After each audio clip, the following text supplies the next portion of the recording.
안녕하세요. 고전 읽고 서평 쓰는 엄마입니다. 오늘은 귀스타브 플로베르가 쓴 마담 보바리 서평에 대해서 이야기하려고 합니다. 우선 귀스타브 플로베르에 대해 잠깐 이야기하겠습니다.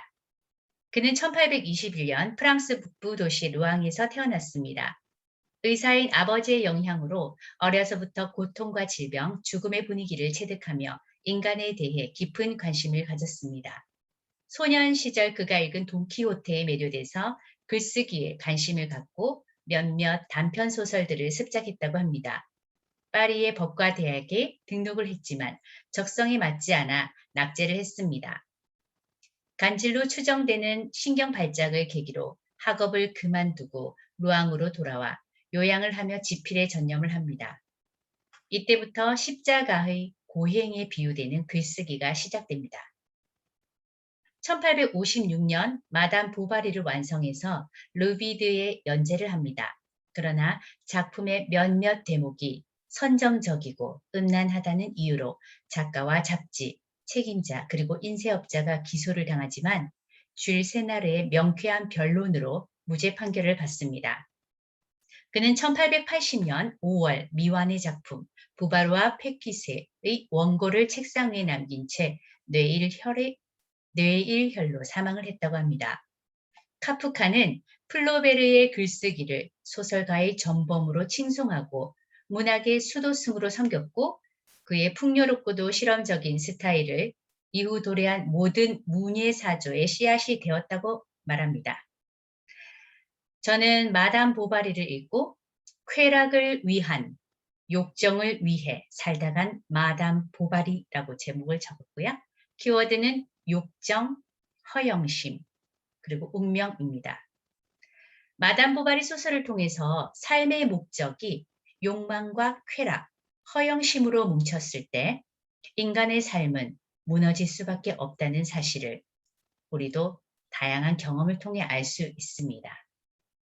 인간이 가진 욕구가 긍정적으로 실현될 때 더 나은 삶을 살고 성장할 수 있는 원동력이 될 수 있죠. 하지만 욕구와 욕망이 올바르지 못한 방향으로 전환이 된다면 우리의 삶은 지옥으로 빠지는 블랙홀을 경험하게 될 것입니다. 마담 보바리에 나오는 인물들은 모두 자신의 욕망에 충실했습니다. 이 소설의 주인공 엠마는 그의 남편 샤를르가 자신의 삶을 변화시켜줄 유일한 인물이라 생각했던 것 같아요. 하지만 처음 생각과는 다르게 샤를르와의 결혼 생활은 정말 그녀를 행복하게 하지 않았습니다. 샤를르는 엠마의 섬세함을 읽어내지도 못했고 엠마의 허영심과 육체적 쾌락을 만족시켜줄 수 없었죠. 보바리 부인은 일상의 권태를 느끼는 삶을 삽니다. 우연히 상류층 파티에 참여하는데요. 그녀는 귀족들의 생활에 동경심을 가지게 되었고 허영심을 가득 채우게 됩니다.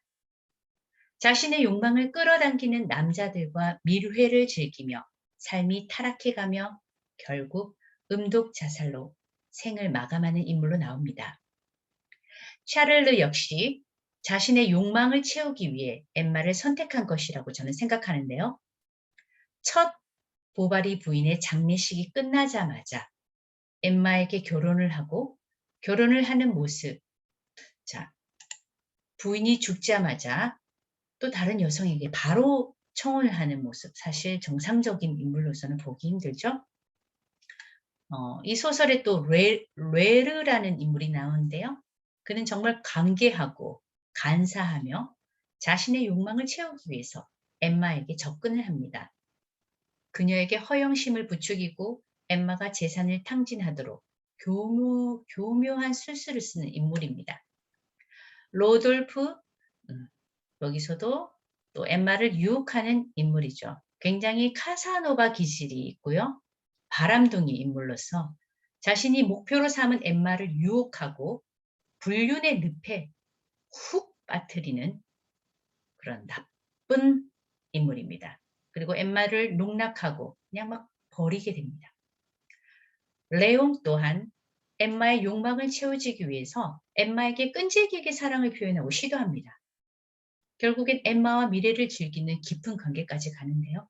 하지만 엠마가 금전적으로 어려움에 처하는 순간 레옹은 어머니의 말을 듣고 자신의 현실을 직시하며 또 엠마의 곁을 떠나게 됩니다.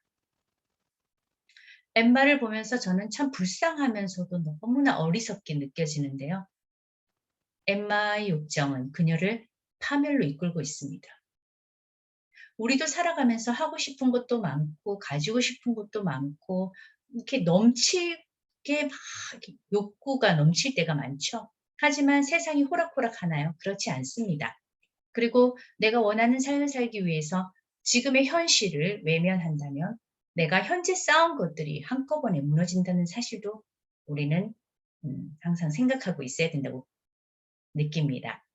엠마는 자신의 삶만 소중했을 뿐인 가족은 돌보지 않았습니다. 너무나 이렇게 사랑스러운 자식이 있는데 충분히 사랑해주지도 않고 좀 모질고 어리석은 여자였어요. 소설 보바리 부인에 나오는 엠마의 남자들은 하나같이 육체적으로 엠마를 탐했을 뿐 진정으로 엠마를 사랑하지는 않았습니다. 플로베르는 마담 보바리를 통해서 당시의 19세기 영국 사회의 부르주아 계층의 허영심과 이기심 그리고 너무나 자연스럽게 이루어진 그 불륜들의 상황들을 알리려고 이 작품들을 쓴 것 같고요. 자, 오늘날 우리 21세기 사람들이 살아가는 모습 어떻습니까? 과학이 발달하고 문명이 발달했죠. 하지만 우리들의 허영심, 더 불타고 있는 모습을 굉장히 많은 매체를 통해서 볼 수가 있습니다. 비트코인, 도박, 마약, 불륜 등 사실 지금 좀 최고조로 혼란의 카오스 상태죠. 네, 물론 우리는 정신을 차려야 합니다. 인간의 허영심과 욕망은 끝이 없죠. 자신을 매 순간 절제하려고 노력해야 합니다. 그 절제를 하지 않는 순간 우리에게는 위기가 다가옴을 항상 인지하고 있어야 할 것 같습니다. 저는 또 다음에 좋은 문학 작품으로 만나겠습니다. 감사합니다.